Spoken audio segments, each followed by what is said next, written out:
Everyone, welcome back to the Artcast. This is episode number 11 of our 12-week limited podcast covering landmark games, players, and coaches from Dr. Arthur C. Bartner's 50 years, 5 decades of running and being the director of the Trojan Marching Band. Plus, we discuss a lot of the Trojan Marching Band's traditions. If you want to check out the video later on, you can go to the YouTube page for the Trojan Marching Band or the Facebook page. And if you want to listen to the podcast audio only, you missed some of the graphical stuff, which is cool, part of the show. But if you want to listen to it audio only, you can do that on any podcasting app that you like. We are back, episode 12, just to let you know. So next week next week is scheduled to be our last episode. We're going to do it the week after Thanksgiving. So we will take 1 week off, and coming back the week after Thanksgiving will be our 12th and final episode. Dr. Bartner, I can't believe it's gone by so quickly. Well, welcome, everybody. I think I've aged a lot these last 2 weekends. So, but the team keeps winning and in very exciting fashion. Fourth quarter comebacks. Yeah. I don't know what the experience was like. Get your thoughts. If you guys do the Trojan Marching Band, the halftime performance, what was game 2 like, the first road game of the season for you guys? Well, for us, because we're virtual, and it's pretty much the same thing. You know, we meet half an hour before game time, and just like if we were in person, we play some pregame music, and then we do a halftime and have some fun and play some of our tune music. And then at the end of the game, we play Conquest and the Alma Mater and Tusk and celebrate another exciting victory.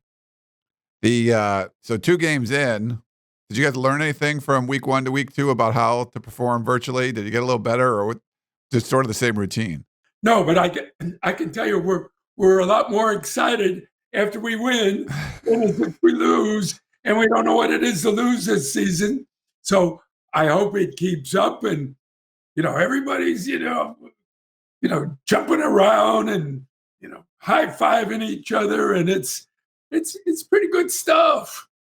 Yeah. Oh, two exciting come from behind victories. It'd be, you sort of miss out a little bit knowing that the excitement of, winning a game in the last minute and having the players come over to the band.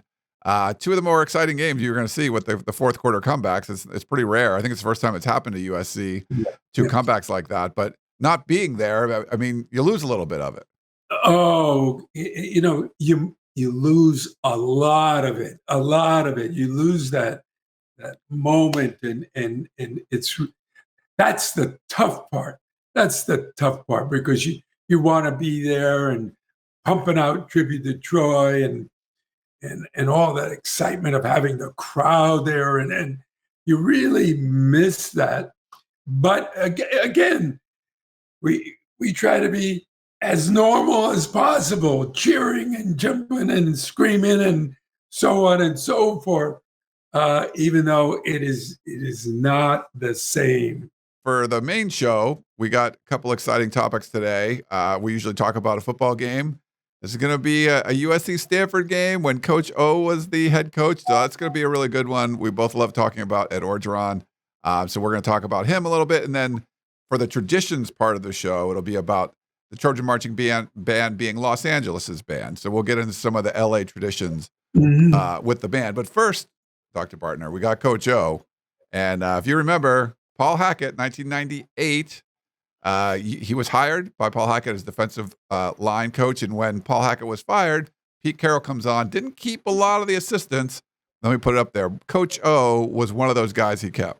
Yes, without a doubt, one of my favorite coaches ever, because he just ingratiated himself. I mean, not only to the team, but to the band, to the rooting section, to the Song Girls Spirit Squad. I mean, he was the epitome of the Trojan family. And it really broke my heart when he was, he didn't get the full-time job, and then he resigned. You can see that picture there. I'll put it back up again real quick. That's Coach Orgeron speaking at the at a jock rally back in that was in 2011, and then when after Pete Carroll was hired, he and Ed Orgeron went to Palm Desert and they met with Marv Goo, and this is what he had to say about the Trojan legend. This is what Orgeron had to say. When I first came here, Marv Goo, the great Trojan assistant, told me, "Son, the band is part of the football team. They're our heartbeat, and you treat them as such. And Art Bartner is just like an assistant coach here on the team." And I love that. We love the band. We love the cheerleaders. We love the crowd. We love everybody. They're part of our family. So that had to feel pretty good seeing, that being said about you from Marv Goo, who we talked about before. Yes. Well, there was a real bond between me and Coach O and Marv. And it's kind of a very surreal relationship because, Marv in the interim had passed away, and we were still talking to him like he was still here. And I can remember in the Notre Dame game when Coach O was the head football coach. Before the game, he came over and we're talking and we're going, we're going to win this, we're going to win this game for Marv. And he points up to heaven, and I'm getting all choked up here telling this story, but that's kind of relationship that I had with Coach O. Yeah, he was special. He was one of the first coaches I got to cover at USC. He was always great, and the road that he took after that was, it was a little bit all over the place. So he left in 2005 and was the head coach at Mississippi. Then he was let go in 2007. Tried the NFL for a bit, and then Lane Kiffin ends up at Tennessee, and Orgeron goes there. So when he was away, he came back to campus and visited the band at Cromwell Field during rehearsal. So he wasn't even the coach at USC. And he came back to visit. What was that like? Oh, again, there was this special relationship between Coach O and the band. And, he'd come back because he missed these guys. He missed the fight songs. He missed the bonding that we had created through the years. And then he even wrote each band member a special note. And who does that? There was just, he was just an unbelievable man. Yeah, that's crazy that he would do that. But so he visited you guys when he wasn't the coach here anymore. But then Lane Kiffin gets hired in 2010 and Coach O comes back. So now you get to be with Coach O again. That's cool. After the ASU game, you remember in 2013, the tarmac game, Lane Kiffin was fired, and Coach O is now the interim head coach at USC. And he was the only coach. I have a little video clip I'll play for you. He's the only coach that has his own song. So Dexter Holland, he's fronted, he's a USC alum, and he's the frontman for The Offspring, the 2003 song Neocon. So the band has a Coach O chant that they did that during his first tenure, but then they brought it back when he was the head coach, and the whole Coliseum would join in with the Coach O lyric. And I guess the LSU band uses that now. I'll play the clip for you, but first, how did you guys come up with that one? Well, at Dexter Holland, we went into a studio and we recorded a number with Offspring, and then Dexter's surprised, and he said he wrote this cheer. It wasn't about Coach O, but he wrote this cheer, and I think I think the band would like to play it. So, we started to play it, and it was good, and yeah. But when Coach O became the head coach, it just seemed, the lyric, Coach O, it had this interval jump that just kind of is very natural for the voice to go, Coach O, and they had got their arms up, and the thing was, it just caught on, and I'll tell you, Coach O, he had that stadium rock. and rolling. I mean, it was just special to feel the vibrance of the stadium. It was a true, home field advantage, and it was really created by Coach O. Well, this is a clip of that, and this is from a rally in 2013. So not from the game, but this is from a rally. Let me play it for you.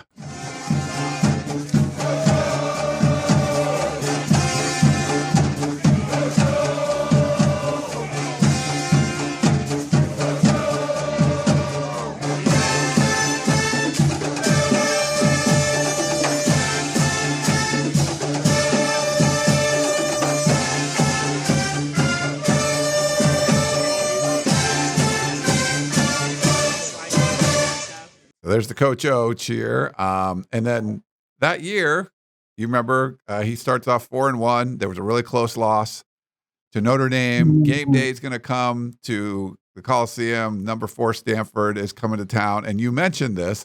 Let me put it up here. This is the handwritten note that that Ed Orgeron gave the members of the band. Pretty amazing. I mean, in 50 years, I've never heard of such a thing. And it wasn't like, I went to him and say, Ed, you need to write a note to every band student. I mean, this is so special. This is a memory that, each one of these kids will keep the rest of their lives. Yeah, pretty special. And I mean, you can see the kind of coach that he is and what he was thinking of. And I think it was genuine that the Trojan Marching Band was an important part. This was an important opportunity for him, right? He gets to become a head coach, and he knows he's going to have allies and there's going to be some enemies, and there were. But knowing you and the band were an ally, I think it seemed like that was his way to reach out to you guys and really make sure that you guys were all part of the same team and let you guys know that he felt of you guys as teammates. Yes, he really appreciated, again, the Trojan family. And through Marv, he felt the band was the catalyst. They're going to get everybody fired up, and, win, lose, draw, we're still going to be behind him and the team. And, we're just not going to quit on him. So he could always count on us. And I think he appreciated that. For sure. Well, the game, number 4, number 5, whatever, Stanford, it was pretty good. USC had a 14-7 lead, so there was Cody Kessler, Nelson Aguilar, Marquise Lee. Stanford scored in the third to tie it up, and USC didn't score. The defense then stepped up, though, and picked off Kevin Hogan at the 6-yard line with 10:30 left. They punted back and forth, and then Stanford had the ball with just over 3 minutes left. And I want to play this the highlights for you, Dr. Bartner, and then we'll get your thoughts. Plenty of time with 3 timeouts for Stanford to work the clock, try to get in field goal range, or try to get in the end zone. 2nd and 2, and they're going to let Hogan fling it again. Throws it away, deflected, intercepted. Low snap, picks it up, fires on the slant. Marquise Lee got a first down. The gamble pays off. True. Is it far enough? Yes.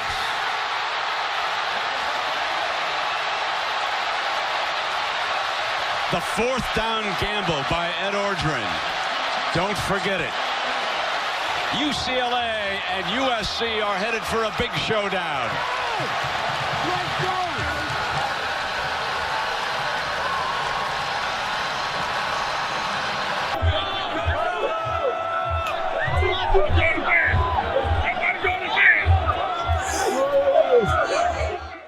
Very similar to what we saw from John Robinson. He was like, let's go to the band. Let's go to the band. Ed Orgeron, same thing. Let's go to the band. Yes. Again, he tied Marv and John, Pete Carroll all together. And, it was a great victory. And I must admit, I forgot that our crowd had rushed the field. That's kind of a no-no in today's times. But and that kick like the Penn State kick. I mean, it's just right towards the band, and it's just such an exciting moment. You can never forget that. And Ed, more than any other coach, Ed loved to get on the ladder, grab the sword, get on that ladder, and hear conquest. And then he'd get down. He'd never stay up there very long because he'd want the players to get up there. But he just loved the tradition. Yeah, he did love the tradition. This was a special win. I know he talks about that one a lot, and everyone thought Ed Orgeron was going to be the head coach. Of course, go the next week and lose to UCLA. And the next day on Monday, you hear that Steve Sarkisian was coming back to USC, and Ed Orgeron was not. So he left the program, and then Clay Helton took over as the interim head coach for the bowl game that year. But that was a tough time, and he actually has a book out now. Flip the Script. So Bruce Feldman, friend of the show, is the co-author behind that. And there's some interesting insight what's going on. But he was absolutely devastated when he didn't get the job, and I know the players were too. People were crying. It was described as like a funeral when it was announced that he wasn't going to be the next head coach. Yeah. Obviously we're not involved in the decision, and I really didn't know Sark's resume, except that I think he was relatively successful up in Washington. But again, Ed had so endured himself to the Trojan family, and he was such a great recruiter. And the players loved him that it was just hard to believe that he didn't get the job.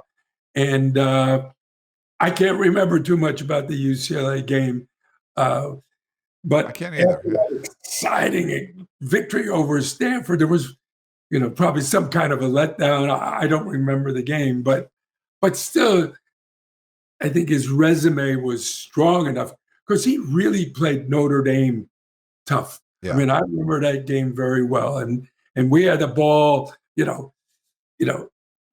around a 40 and a 30 on several times, and we just couldn't punch it in for that, that winning touchdown. But such is life. It was a shame. I think those were the Brett Hundley years. Like there was 3 years in a row, or whatever, that UCLA was good with Hundley and Jim Mora, and then they just kind of fell off. But yeah, that was a weird stretch. But that was a tough one for all of us because we all loved Ed Orgeron. But God, he's gone on to success and wins a national championship at LSU. So good for him. Yeah, and then the LSU band plays that song, so that's got to be a tribute to you guys. Yeah, well, yeah. By the way, LSU has got a terrific band, but Ed made it very clear to me that they were not the USC band. But they do have a wonderful band, and of course there seems to be a bunch of Trojans that have migrated to Louisiana. John Robinson's back there. I saw Marcus Allen on the sidelines there. I mean, and there's some Trojan fans that went back for that championship game last year, and so there's a group of Trojans that are kind of hanging out with Ed back in where are they? Is it Baton Rouge? Yeah, Baton Rouge. Yeah. Cool. All right. Well, that was a good game from 2013. I hope you guys enjoyed the highlights and Dr. Bartner's stories. We're going to switch over to the traditions side, and I like this one, the Los Angeles band. So it's been, one of the prime focuses for the band has been outreach in Los Angeles in the community, and they've done LA civic events, stuff like official city functions, playing off Ronald Reagan when he left for the presidency back in 1981, just rededications of City Hall and the Central Library. Maybe talk about some of the aspects of Los Angeles and the Trojan Marching Band. Well, this picture is with Mayor Bradley, who is a graduate of UCLA, but we always got the first call, and of course we're a lot closer to downtown than Westwood, but still, he really bonded with the band, and we did all these events down there, and the one I remember was when the Duke and Duchess, visited City Hall, and they took a picture of, I was in the picture and a couple of band members and the mayor, and of course the Duke and Duchess. And this picture went on the wire service, the AP wire service. It went all over the world. And here we are, with the Duke and Duchess, the mayor, in front of City Hall. The Mayor Bradley was just so gracious. I mean, very warm man. And I think he was mayor for many, many years. And this is the rededication of City Hall. And it was just kind of a very neat moment. Major sporting events as well. So we've talked about the Olympics before, Super Bowls, the World Series. Super Bowl I was held at the Coliseum, the World Series, World Cup, NHL, Stadium Series. When those came to LA, and I'll put a picture up of that. That had to be pretty cool. Hockey's always so fun to be in person, but you don't usually see like a marching band out there. So that's got to be a neat one. Well, yes. This was kind of a crazy event, and but it was exciting. It's kind of like the only hockey game I ever remember playing for. So it was a very cool thing. But I've got to go back and tell the story of the Laker band, because when Jerry Buss, who was a graduate of USC, and when he purchased the Forum and I think the Kings and the Lakers, he wanted to get that Trojan spirit in there. He wanted the band and the song girls and that atmosphere. He wanted to change the atmosphere. So this is what he created. And even though the song girls became the Laker girls, the band is still involved, and we play for every home games, and sometimes if we could have a championship parade, we would get on a fire truck and parade down Figueroa. And the band was a favorite of Jerry's. In the old Forum, Jerry's box was just the next section over, and of course a little bit lower. And he'd always want to hear tunes, and he would request tunes like Tusk. And it was just kind of, fun and a great experience for the kids. Is Jeannie Buss still involved now that, Dr. Buss has passed on? Yes. And she's still, very much involved. And in our new pavilion, the entranceway is the Jerry Buss entranceway. So we, through Jeannie, honored Jerry in our new pavilion. Oh, that's very cool. And you guys have played at every home Laker game since 1979, Forum and Staples Center, which is crazy. If you ever go, so I remember going to a Laker game early on and not realizing the Trojan Marching Band was there. You're like, what? And so, I was like, oh, the USC band. But the rhythm section would play like defense, and then the full band would perform at halftime and post game. And then you guys done the national anthem on the floor a couple of times. The victory parade, like you mentioned, being in a fire engine. So, a big part of these Laker games. Yeah. If the band is up high, I mean, we're skied. So if you come in and we're mic'd, it sounds very professional.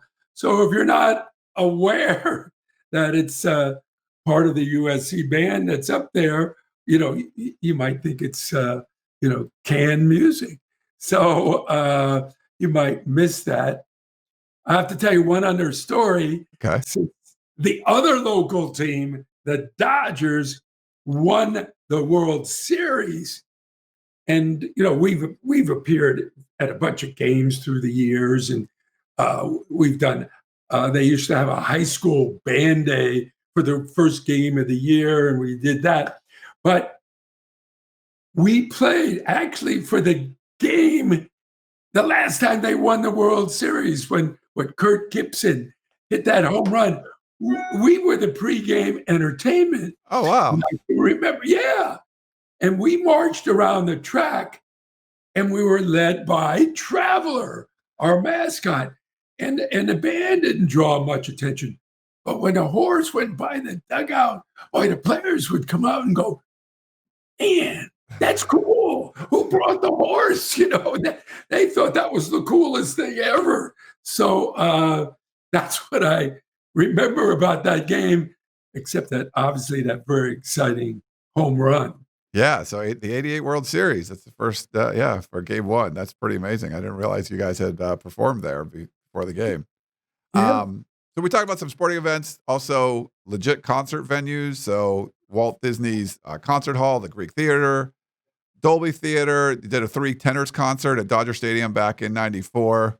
But this one is interesting to me. So every summer since '83, the Trojan Marching Band performed at the Hollywood Bowl. So the regular gig, it's a 2-night Tchaikovsky special or spectacular with the LA Philharmonic. Mhm. And you guys get to play the 1812 Overture with the orchestra. I have a video of it, but do you want to say a few things before and then I'll play the video? The only thing I want to say is I think it's the best minute and 30 seconds of entertainment all summer long. I mean, you have this wonderful orchestra, and I have to, for myself personally, I all of a sudden feel like a legit conductor, if you will. I get to rub elbows with Gustav Dunamel, and all of a sudden it elevates me to this maestro status, and it's just musically it's just marvelous. But then they choreograph these fireworks and cannons along with this, and it's just a great moment in the city of LA, and it's packed. 18,000 people both nights it's just a sold out. And it's interesting because we get a lot of cheers, but you can hear those cat calls from the Bruin fans. It's okay. It's a musical experience. It's not like we're butting heads on the football field. It's about the music. Yeah. So, and I'm positioned out in the audience, and the band is on the facade that circles the garden area. And so I'm there, and they put a spotlight on me, and I'm just, eyeing the conductor and make sure that we're keeping this synced up. But it's just a wonderful aesthetic experience. Well, let me play it for you. It is pretty special to watch. So I hope you guys enjoy this minute and a half.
So good, such a great finale there. I've been to at least once or twice when you guys have played there, and it's definitely cool.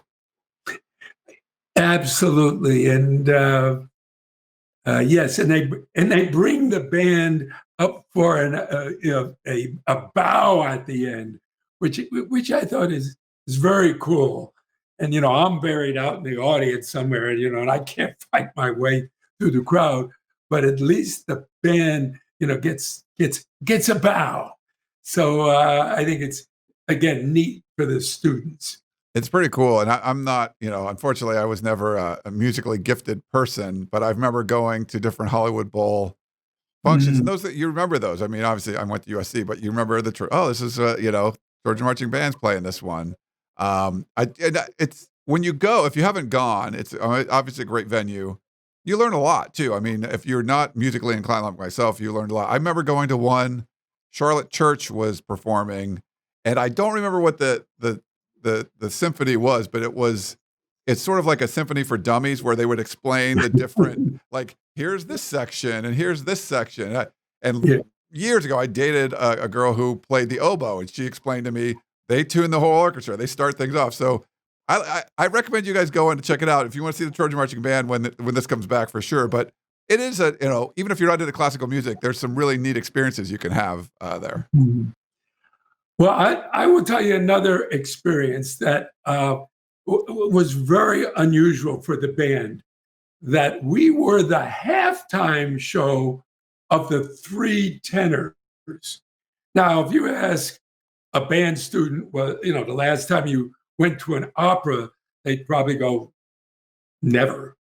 And here we took them to Dodger Stadium, and obviously the first half, we couldn't see because we were set, but we got to march in during intermission and give them, turn Dodger Stadium into a football environment.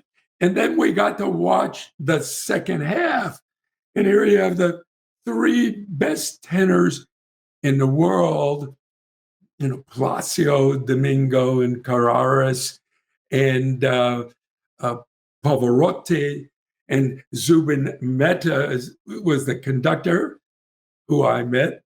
Thank you. And to be exposed to high culture and talk about Puccini and Verdi and all these wonderful opera composers was just a wonderful educational experience for the band students. You go from the high culture to the Artcast. So I don't know. Sorry, Dr. Bartner, but we're doing our best. We're cultured, right? We're talking about the symphony. That's pretty good. Well, I have to tell you that I build this as high culture and low culture. The marching band being low culture, but I tell you, we did this halftime really in front of the prime tickets, and you've got Frank Sinatra sitting there, and Gene Kelly, and all these mega stars. So, and they seem to be enjoying themselves. So there's a lot to be said about low culture, if you will. It's a good curveball, or a little change up from what what they came there for. So, but we got to talk about some of the summer gigs too. So, we talked about some of the Hollywood gigs and stuff, but you guys don't even shut down in the summer. Most college bands do. You do not. So I'll put a picture up from Catalina. So every year from 1990, you guys have performed at the 4th of July festival there. Obviously, it was canceled this year because of the pandemic, but I love myself a trip over to Catalina. I'm sure the band does too. Yes. Besides being a very exciting trip, I mean, anytime you go on a boat, I mean, this is something that you don't do during football season. So you boat across, you do a parade, a golf cart parade, and it's only about 2-3 blocks. But then we give a couple of concerts. We do one on the beach. They have a stage by the beach. And then we play in the famous casino You could probably, yeah, if you look hard enough, way in the back, on the other side of the water and the boats is the casino. And this is where all the famous big bands played in the 40s. Benny Goodman, Count Basie, Woody Herman. So here we are. Yes, we don't swing like those big bands, but we're definitely bigger than the big bands. So, and the closest we come is we play Sing, Sing, Sing and just rock the place. And then they shoot fireworks off over the bay, and we've got the best seat in the house. Yeah, it's beautiful. I mean, I love going over there. It's a beautiful place, and it's cool that you guys get to be a part of that. You also send a 10-piece band with the brass and drum ensemble to different private events. There could be university events, corporate functions, charities. So you guys get, I think, 600 requests a year, and you've got 200 events that you do, traveling around thousands of miles and stuff. Maybe you're getting a request for an event right now with the phone call, but so you guys that's okay. And we talked about, Rodney Pete's wedding, but you guys do like 40 weddings a year. I mean, it's hard to keep up with all the requests for people wanting to hire the band out. One of the first events ever was when my own daughter got married. Oh golly, I don't know how many years ago, 30 years ago. And my daughter was a USC song girl. And what happened was the band came in, we lined up, we're playing our tunes, and then she got her bridal party to come out. And since they're all song girls, they did all the routines in their fancy gowns. So that was very memorable. And but still, the most fun is when two band students get married. And what happens is that they don't dance, but the guests and the members in the wedding party, when the band marches in, they grab their horns, and all of a sudden the band swells from a 10-piece band to about a 30-piece band, and they're playing all these tunes, and I guess we've rehearsed them so long and hard that you never forget them. So it becomes this USC pep rally breaks out in the middle of a wedding, and it's just so much fun and so much energy that it's really one of my favorite moments. Oh, that's great. Yeah, the seeing the events. I think we spoke at I think it was the San Gabriel Valley Trojan Club, and you brought like a 10-piece band there. So they'll do events like that too. I think it was Jake Olson might have been at that one too. I don't remember, but there's so many of them. But that's neat. Obviously now with the pandemic, that's probably had to stop, right? But you plan on keeping that tradition going, when things kind of clear up. Yeah, it's very important from a practical point of view, because this is how we raise money, and the money goes to our scholarship fund, and we like to slice it up and give we don't have enough for a full tuition scholarship, but at least we can give out stipends to over half the band. Wow, that's good. Well, hopefully we can get those events going again. That is great that you guys get to do that. 600 requests a year. That's a lot, but a lot of travel, but great. It's a great way to raise some money for the band, like you said. If you want to sign up and learn more about the band, there's actually a Trojan Marching Band email list, so you can get all the events coming to your inbox. The virtuals goings on, special events. There'll be a link in the description if you want to sign up and get Dr. Bartner's email blasts out. So you're the band newsletter. You guys are totally high tech now, high tech band. Yes, we try to stay in touch with our alumni and our fan base, and let them know the next performance of the band. And we're promoting our halftime show at this weekend's game. So, that's always kind of fun. And it's we're just trying to keep things going during this digital period. Yeah. And supporting our team, if not in person, but in spirit. Yeah, well, hopefully there'll be a team to support this weekend that the game goes forward as planned. But Dr. Bartner, as always, great stuff. Appreciate you coming on here. And remember, we're taking Thanksgiving a week off, and then we'll be back the following week for the final installment of the Artcast. So I'm looking a little sad, but looking forward to that one, Dr. Bartner. Well, I wish everybody a happy Thanksgiving, and thanks for joining us. And fight on. Fight on, everybody.